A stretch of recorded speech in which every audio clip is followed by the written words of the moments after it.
Autrice d'un podcast à succès sur la parentalité, la psychologue Caroline Goldman est de plus en plus présente dans les médias pour s'exprimer sur l'intarissable sujet de l'éducation des enfants. Cependant, la fille de Jean-Jacques Goldman continue de diviser, comme le montre sa nouvelle intervention dans la maison des maternelles. Il y a près d'un an, la psychologue Caroline Goldman s'est imposée sur la scène médiatique.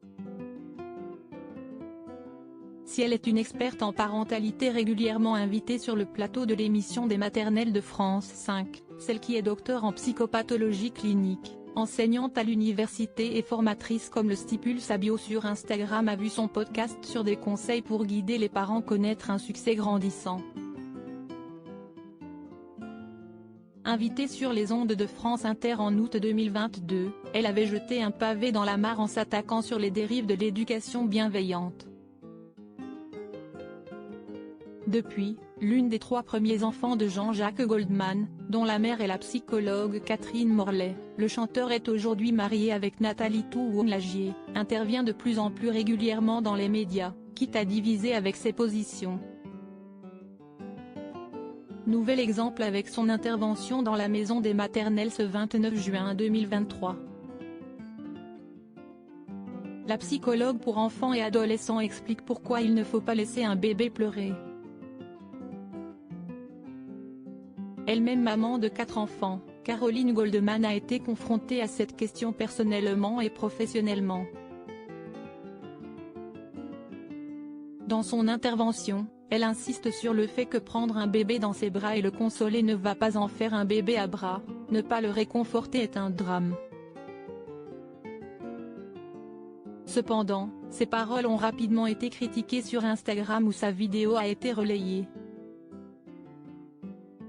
Je me désabonne parce que la CIST trop, je pensais vraiment pas que la maison des maternelles pourrait participer à la com de cette dame qui prône des concepts allant à l'encontre de consensus scientifique. Vraiment déçue de LMDM, écrit une internaute. Fatigant de l'entendre partout. Elle essaye de se racheter une conduite en faisant semblant d'être respectueuse de l'enfant.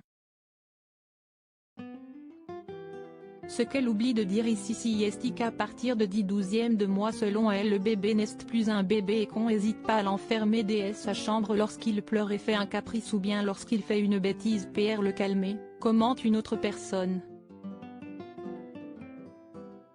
Caroline Goldman est clivante mais elle est très soutenue car ses positions sont convaincantes pour beaucoup de parents, notamment les déçus de l'éducation positive qui ont mis beaucoup d'énergie à en suivre les préceptes. La psy médiatique avait d'ailleurs confié au Figaro qu'il était nombreux à se rendre dans son cabinet.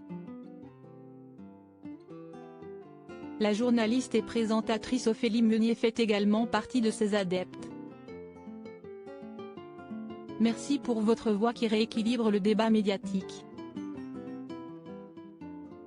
CIST important car au début de ma maternité, j'ai culpabilisé, cru être une mauvaise mère en ce que je n'appliquais pas le dogme de l'éducation positive, affirme ainsi une maman sur Instagram. Et il y a celles qui appellent à la mesure, en passant pour les gens qui veulent inculquer la bienveillance, ça commence par soi. Moi j'adore les maternelles, on a le droit de pas aimer tous les invités mais un peu de respect quand même et ne pas oublier pas on ne fait pas à autrui ce que l'on ne voudrait pas que l'on nous fasse.